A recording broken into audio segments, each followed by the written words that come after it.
ekspansi di 25% di perkantoran, sektor ini akan menurunkan ya yang dari segi sektor-sektor di kantor ini. Dan sektor residensial untuk multi keluarga juga diprediksikan akan terjadi penurunan di dalam bidang konstruksi. Karena dengan adanya kerja WFH, ada kemungkinan besar warga kota yang mau mempunyai rumah yang lebih besar. Jadi mungkin akan banyak berpindah keluar dari kota atau ke rumah yang di luar kota. Dan ini kami memprediksikan industri yang akan meningkat. Jadi akan ada perubahan dari segi supply chain-nya. Dan banyak pabrik-pabrik yang berpindah dari misalkan dari Tiongkok ke Indonesia, termasuk perusahaan elektronik yang sebelumnya ini memproduksi komponen komputer dan juga farmasi. Jadi ini akan berdampak ke residensial, khususnya yang untuk keluarga kecil ya, jadi satu keluarga. Nah ini masih tidak pasti, kenyataannya itu masih tidak pasti prediksikan karena banyak yang terkena PHK dan juga bunga bank yang rendah.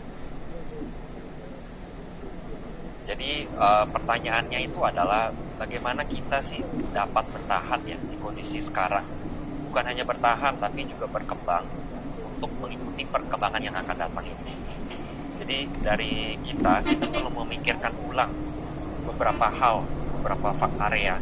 Jadi contohnya itu adalah proses seperti bagaimana kejadian 9/11 ataupun kejadian yang di Amerika mengubah cara kita traveling, dan COVID ini juga akan mengubah cara kita bekerja.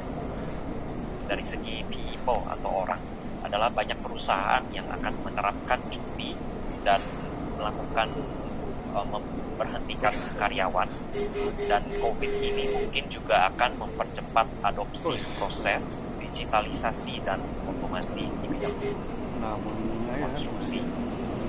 Pandemi ini sebenarnya adalah waktu yang sangat tepat untuk perusahaan itu mulai memikirkan bagaimana sih mereka dapat mempersiapkan untuk kedua proses ini. Dan COVID ini tentu juga akan menyaring itu antara pemenang dan yang tidak tergantung. Maksudnya itu menyaring antara pemenang dan yang tidak pemenang ya. Dan ini tidak tergantung dari reaksi mereka. Dan perusahaan tentu di dalam segi people itu perlu merencanakan pelatihan untuk digitalisasi untuk karyawannya itu bisa kembali ke bisnis mereka. Nah, dari segi people tentu juga bidding proyek makin akan susah untuk diprediksi ya. Jadi presentasi untuk proyeksi untuk proyek itu mungkin akan mundur, yang akan mundur atau dibatalkan bisa mencapai hingga 70%. Dan output konstruksi secara global itu di 0,5% untuk tahun 2020 dibandingkan dengan proyeksi awal di 3,1%. Dan ini semua data yang saya baru sharing.